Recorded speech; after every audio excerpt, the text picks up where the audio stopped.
Hi,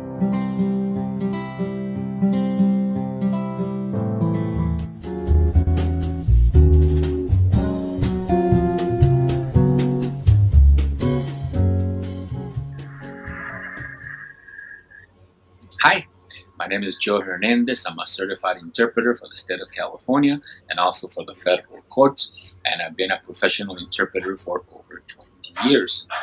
Before we get to our consecutive exercises, we are going to go over the rules for consecutive interpreting.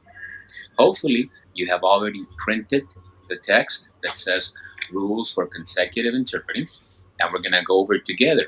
We have to make sure that we follow each and every one of these rules in order for us to be successful at the oral exam when we get to the consecutive portion.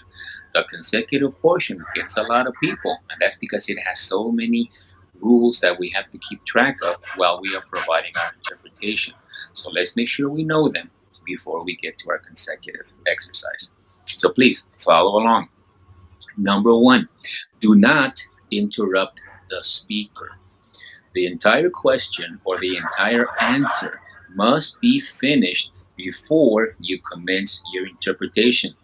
Do not attempt to mentally interpret until you have heard the entire message. So, all we're doing, number one, is listening very attentively to the entire message. Okay? The entire question must be finished, and the entire answer must be finished. We cannot interrupt the speaker. That is rule number one. Don't try to interpret as you hear it. We do that in the simultaneous. During the consecutive, we take in the entire message first. Okay? Number two, do not add anything to the message. No additions of any kind are allowed. So, if we receive a message and it has so many thoughts, when we convey that same message, it has to have the same number of thoughts. We cannot add anything to the message. The message must be identical. Number three, do not omit from the message. Do not leave anything that was said out of the interpretation. So if the message has six thoughts, then my interpretation must have six thoughts as well, not three or four or five. So, number three, do not omit from the message. Do not leave anything that was said out of the interpretation. Let's go to number four. Do not change the message. Do not make changes to the message received. So if I receive a message, then I'm going to interpret that same message with no changes. This is very difficult to do. The only way to get good at this is to practice all the time. Okay, so number four, do not change the message. It has to be the same message in the other language. Number five, use the formal you. Usted, ¿cómo se llama? ¿Dónde vive usted? The do form is strictly prohibited. It is always the formal you. Usted, usted, never say dude. Okay, that takes us to number six. Take brief notes. At the consecutive, and only at the consecutive, they will provide to you a writing utensil and lots of paper for you to take notes if you wish. The notes don't count for you or against you, they're going to be thrown away when you're done with the exercise. But take advantage. Take the piece of paper and the writing utensil and take notes. And my suggestion is to write down all concrete information, such as names, well, abbreviations of names. We don't have time to write out the whole name. We want to write descriptions like 5'6", 160 pounds, the colors blue, yellow, green, the numbers like social security numbers 552, 22, 85, so that we are able to bring the message back correctly. We need to take those notes for sure. So, years, absolutely. In 85, or did it happen in 86 or 97?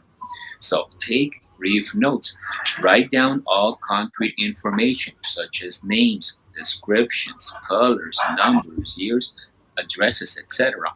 All that is absolutely concrete. It cannot be the wrong address. It cannot be the wrong apartment number. That's why you have a pencil. and paper. Okay, number 7. No extraneous noises. Do not make any sound such as well, okay, etc. If the speaker did not say well, if the speaker did not say okay, then you cannot either. However, as you can tell, are just extraneous noises. You cannot say well, you cannot say okay, unless it was said by the speaker. So, no extraneous noises coming from the interpreter. Number 8, no double interpretations. Provide a one-word interpretation for one word heard.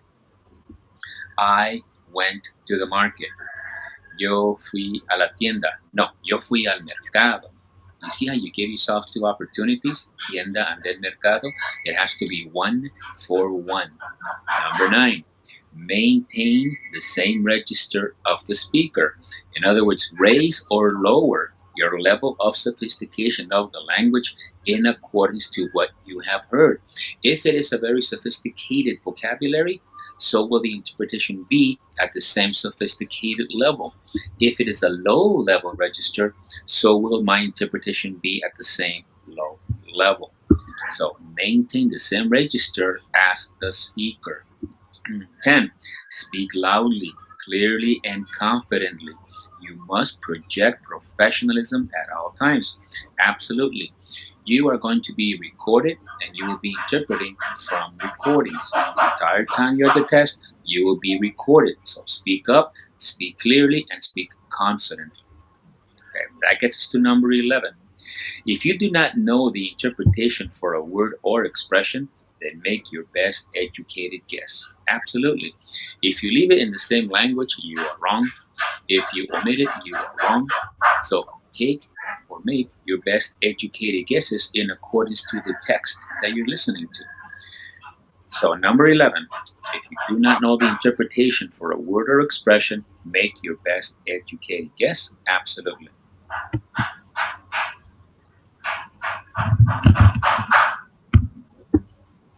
Hai, nama saya Joy Fernandes. Saya seorang jurnalis sertifikat untuk negara bagian California dan juga untuk pengadilan federal.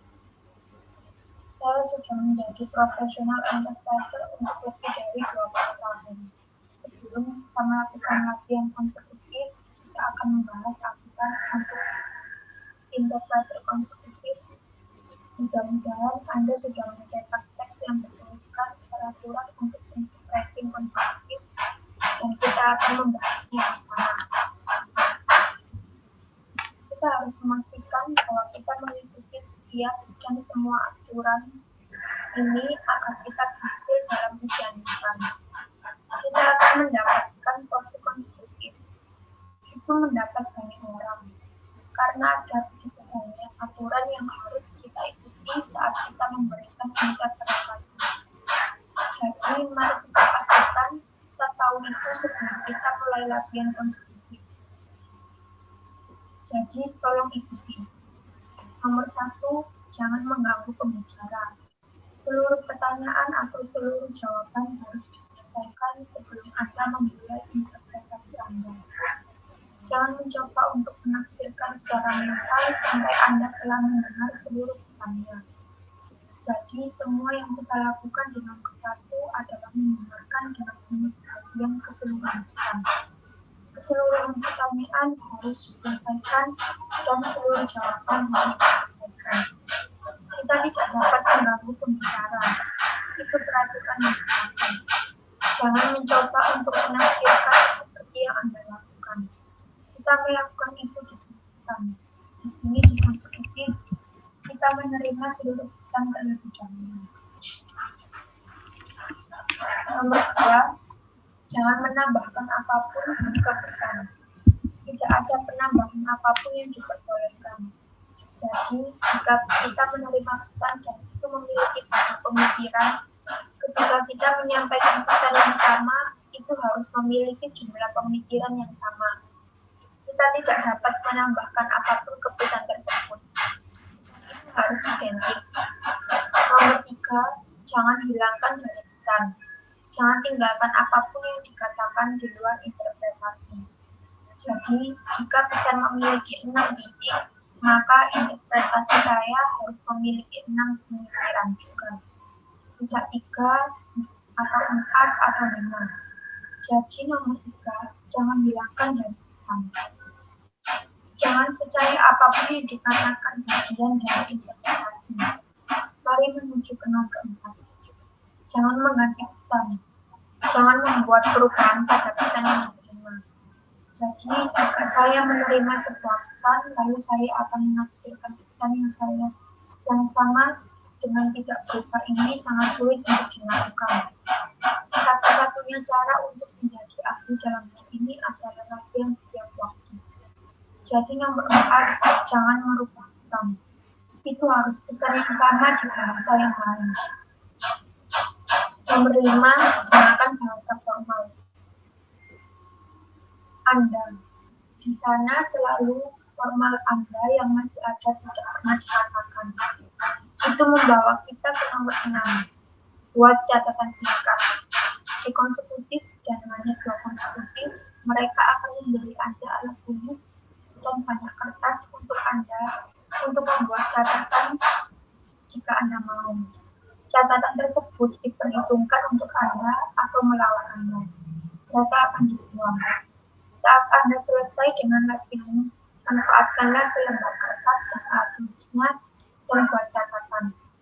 Dan saran saya adalah menulis semua informasi konkret seperti nama, singkatan nama. Kita akan memiliki waktu untuk menulis seluruh nama. Kita ingin menulis deskripsi seperti 5 kali 660 poin, warna biru, kuning, hijau, nomor seperti nomor keamanan sosial 552285. Jadi bahwa kita bisa membawa sedikit pesan kembali dengan terlambat. Kita butuh untuk membawa catatan itu pastinya. Jadi kami benar-benar di tahun 85. Apa yang terjadi di 86 atau 97. Jadi buat catatan singkat. Tulis semua informasi konkret seperti nama, deskripsi, warna, nomor, tahun, alamat, dan lain-lain. Semua itu adalah benar-benar konkret. Itu tidak mungkin salah alamat. Itu tidak mungkin nomor apartemen yang salah. Itulah di mana Anda mempunyai sebuah pensil dan kertas. Nomor 7, jangan membuat suara apapun seperti oke, dan lain-lain. Jika pembicaraan tidak mengatakan demikian. Jika pembicara tidak mengatakan oke, maka Anda juga tidak. Bagaimanapun, seperti yang Anda tahu adalah suara asing. Anda tidak dapat mengatakan well, Anda tidak dapat mengatakan oke, kecuali itu sudah dikatakan oleh pembicara. Jadi tidak ada suara asing yang datang dari interpreter. Nomor 8, tidak ada interpreter ganda. Tidak ada interpretasi ganda. Memberikan interpretasi satu kata untuk satu kata yang didengar. I went to the market. Saya pergi ke pasar. Nomor 9, pertahankan register yang sama dari pembicara. Dengan kata lain, naikkan atau turunkan tingkat kecanggihan bahasa Anda sesuai dengan apa yang Anda dengar. Jika itu adalah kosakata yang sangat canggih, sehingga interpretasinya akan berada pada tingkat yang sama canggihnya. Jika itu adalah register tingkat rendah, sehingga saya akan mengajukan petisi pada tingkat yang sama. Jadi, pertahankan register yang sama. Tanyakan pada pembicara, bicara dengan keras, jelas, dan percaya diri. Anda harus selalu menunjukkan profesionalisme. Tentu saja Anda akan direkam. Anda akan menerjemahkan dari rekaman. Selama Anda ujian, Anda akan direkam. Jadi, bicaralah dengan jelas dan berbicara konsonan yang membuat kita ke nomor 11. Jika Anda tidak tahu interpretasi untuk kata atau ekspresi, maka buat tebakan terbaik Anda. Tentu saja, jika Anda meninggalkan itu di bahasa yang sama, Anda salah. Jika Anda menghilangkan itu, Anda salah. Jadi ambil atau buat tebakan terkait Anda sesuai dengan teks yang Anda dengarkan. Nomor 11, jika Anda tidak tahu interpretasi untuk kata atau ekspresi, maka buat tebakan terbaik Anda dengan benar-benar.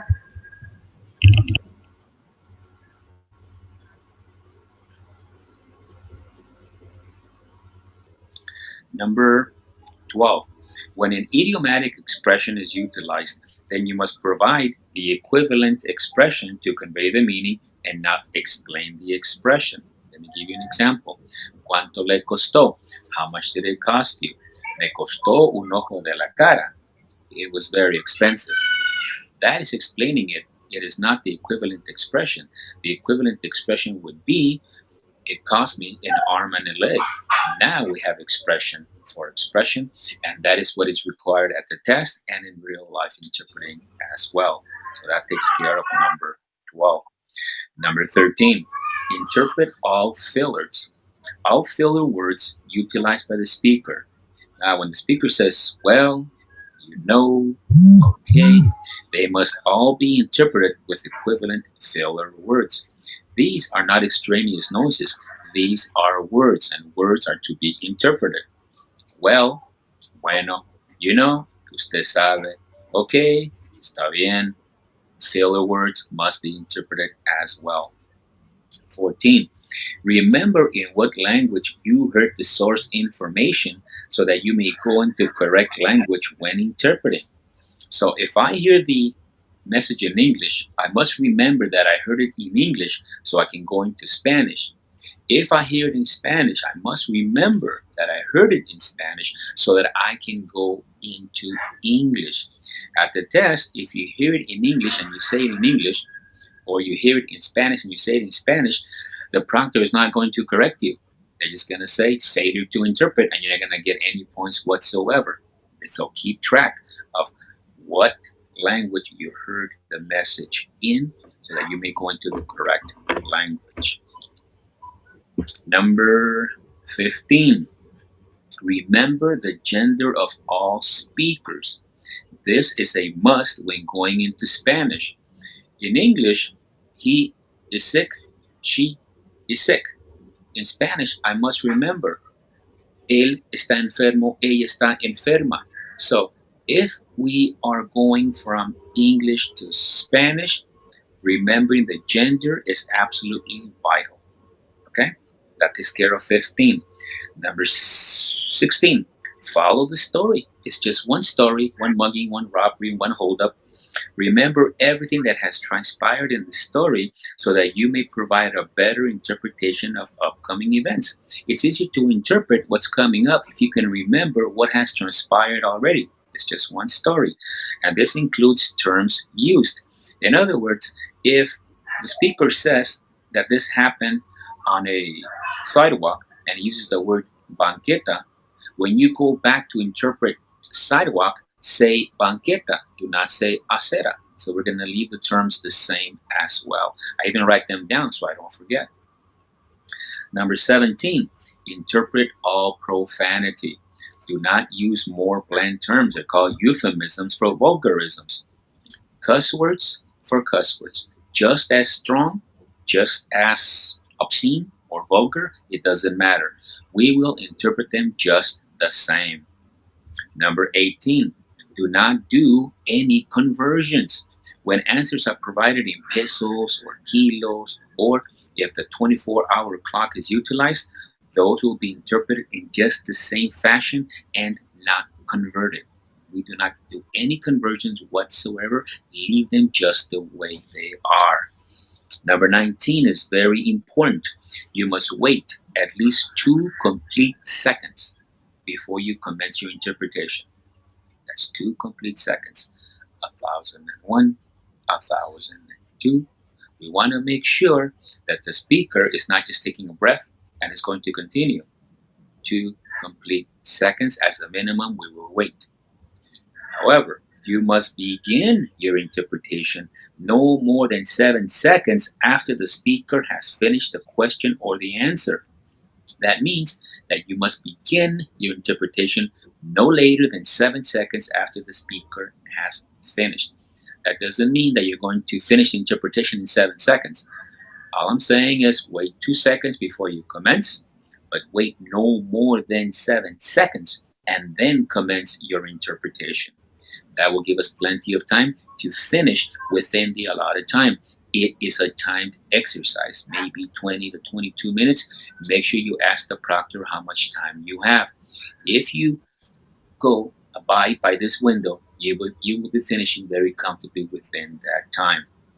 So wait at least 2 seconds, but no more than 7 seconds.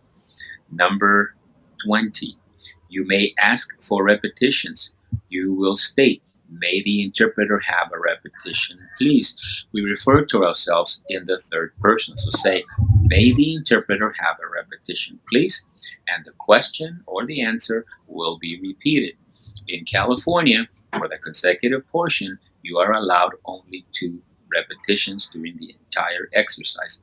Other states may be different, so make sure you ask the proctor how many repetitions you will be allowed. Number 21, no Spanglish is allowed. You may not say, fuimos a la marqueta en nuestra troca, when in English you heard we went to the market in our pickup.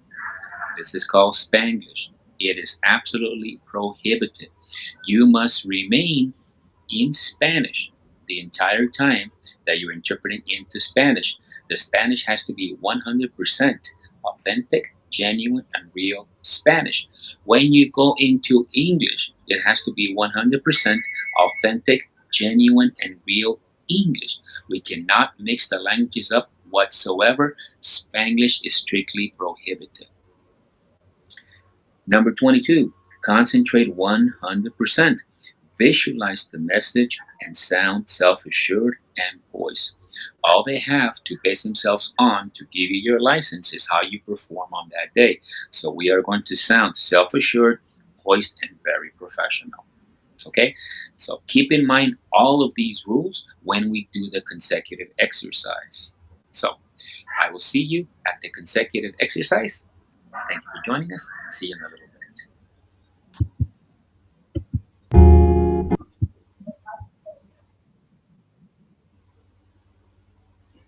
Nomor 12. Ketika ekspresi idiomatik digunakan, maka Anda harus memberikan ekspresi yang setara untuk menyampaikan makna dan tidak menyerukan ekspresi. Izinkan saya memberi Anda sebuah contoh. Quanto it could stop, how much did it cost it? Dia costo uno de la Clara. Itu sangat mahal. Yang menjelaskannya ini bukan ekspresi yang setara. Ekspresi yang setara akan membuat saya kehilangan lengan dan kaki. Sekarang kami memiliki ekspresi untuk ekspresi dan itulah yang diperlukan dalam ujian, dalam kehidupan, dan nyata dalam penafsiran. Jadi itu peraturan nomor 12. Nomor 13. Interpretasikan semua konten. Saya akan mengisi kata-kata yang digunakan oleh pembicara. Sekarang ketika pembicara berkata, baiklah, Anda tahu, oke, mereka semua harus ditafsirkan dengan kata-kata makna yang setara. Ini bukan suara asing, ini adalah kata-kata dan kata-kata harus ditafsirkan. Nah, mengapa tidak? Anda tahu, untuk tetap solid, hentikan di akhir. Kata pengisi ini juga harus ditafsirkan. Nomor 14. Ingatlah, dalam bahasa apa Anda mendengar sumber informasi tersebut. Jadi Anda dapat menggunakan bahasa yang benar saat menafsirkan. Jadi, jika saya mendengarkan pesan dalam bahasa Inggris, jadi saya bisa masuk ke bahasa Spanyol. Jika saya mendengarkan dalam bahasa Spanyol, agar saya bisa masuk ke bahasa Inggris. Pada tes, jika Anda mendengarnya dalam bahasa Inggris dan Anda mengatakannya dalam bahasa Inggris atau Anda mendengarnya dalam bahasa Spanyol, dapatkah Anda mengatakannya dalam bahasa Spanyol? Pengawas tidak akan mengoreksi Anda, mereka hanya akan mengatakan gagal menafsirkan dan Anda akan mendapatkan poin apapun. Jadi perhatikan dalam bahasa apa Anda mendengar pesan tersebut, sehingga Anda dapat memahami bahasa yang benar. Nomor 15. Ingat jenis kelamin semua pembicara. Ini adalah suatu keharusan ketika pergi ke Spanyol. Dalam bahasa Inggris, dia laki-laki sakit, dia perempuan sakit. Dalam bahasa Spanyol, I'll stand from aquí esta enferma. Jika kita beralih dari bahasa Inggris ke Spanyol, mengingat jenis kelamin itu sangat penting. Itu adalah peraturan nomor 15. Nomor 16. Ikuti ceritanya. Itu hanya satu cerita, satu penjamretan, satu perampokan.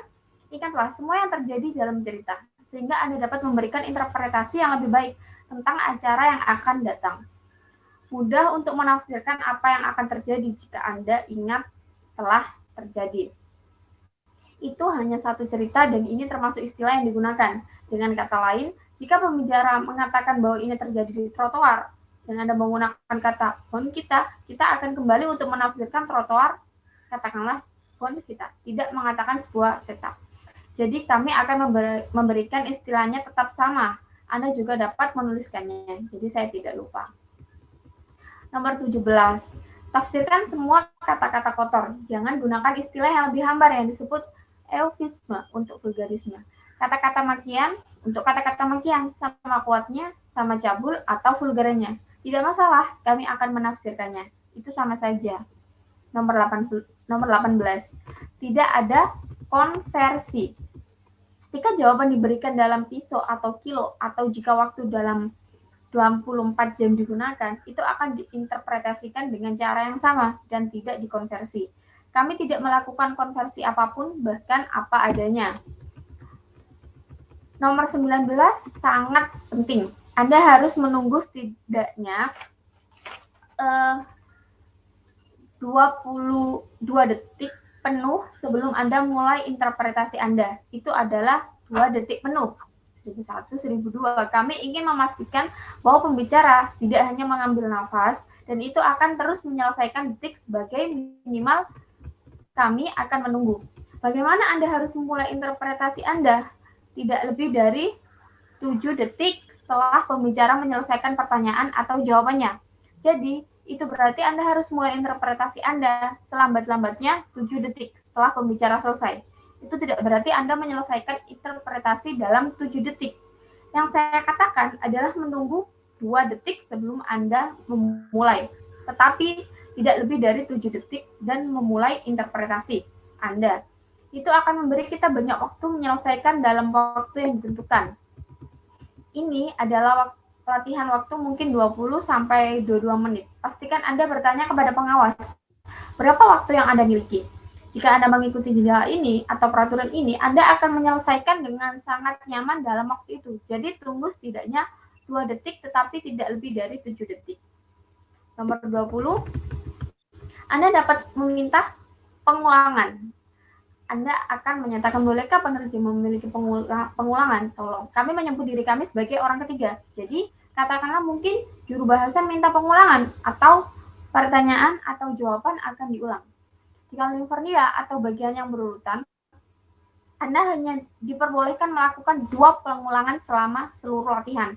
Negara bagian lain mungkin berbeda, jadi pastikan Anda bertanya kepada pengawas berapa banyak pengulangan yang Anda diizinkan.